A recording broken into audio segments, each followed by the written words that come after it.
Today we are going to talk about poetry during the Harlem Renaissance. Before we can really talk about poetry of the Harlem Renaissance, we really have to talk about what the Harlem Renaissance was in the first place.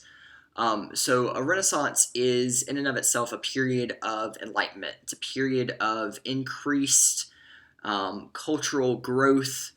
Um, this particular Renaissance took place in New York City in the Harlem neighborhood during the early 1910s through the 1930s.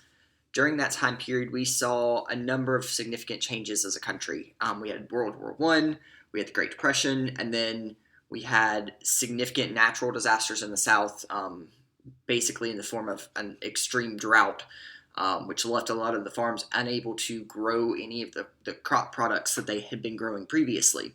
So all of that resulted in Harlem kind of going downhill from its original middle class, upper class, wealthy clientele to being pretty much vacant, and landlords getting a little bit desperate to find somebody to rent their apartments, and a huge population of working class people in the South who no longer had jobs.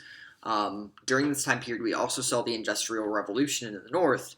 So there were a lot of factories in the North, including in New York City, that had a lot of jobs that needed to be filled. So what happened ultimately was the workers from the South, who no longer had anywhere to work, moved to New York and other places in order to find a job. One of the places that they settled, those who went to New York City, was in Harlem. And most of these people, most of these workers were African Americans. So what happened was all of these African Americans from all of these different walks of life kind of came together and centered in Harlem. And what happened as a result was a big upsurge in African American culture as a whole. It really developed independently in this neighborhood and others like it. So we saw art, we had music, we had literature, we had drama. All of these things were being created by all of these minds that had moved together into this neighborhood. So what we're going to do first is we're going to look at two poems by different poets from the Harlem Renaissance, and they both have kind of similar themes, but the way they get to them is a little bit different. So the first poem is America by Claude McKay.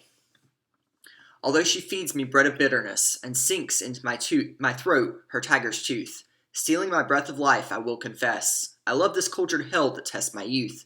Her vigor flows like tides into my blood, giving me strength erect against her hate. Her bigness sweeps my being like a flood. Yet as a rebel fronts a king in state, I stand within her walls with not a shred of terror, malice, not a word of jeer. Darkly I gaze into the days ahead, and see her might and granite wonders there, beneath the touch of time's unerring hand, like priceless treasures seeking in the sand. So the first thing that you've really got to think about when you hear this poem, when you read this poem, is who is this person that the poet is speaking on? Who is this woman? She's never named, and she's not necessarily even a person. The title here is going to be a clue. But he's talking to this being, this entity, and has a very specific tone about it. Does he like it? Is it positive, or is it a little bit negative? What words kind of give you a hint in that general direction? And then think about what is their response to that negativity that this entity, this America that he's describing, gives. What is his response? Because from his response is a theme. What does he think he should do, and by extension, others should probably do in response to this sort of negativity? So the next poem we're going to look at, kind of in a similar vein, is I Too by Langston Hughes. I too sing America. I am the darker brother. They send me to eat in the kitchen when company comes, but I laugh and eat well and grow strong. Tomorrow I'll be at the table when company comes. Nobody will dare say to me, eat in the kitchen then. Besides, they'll see how beautiful I am and be ashamed. I too am America.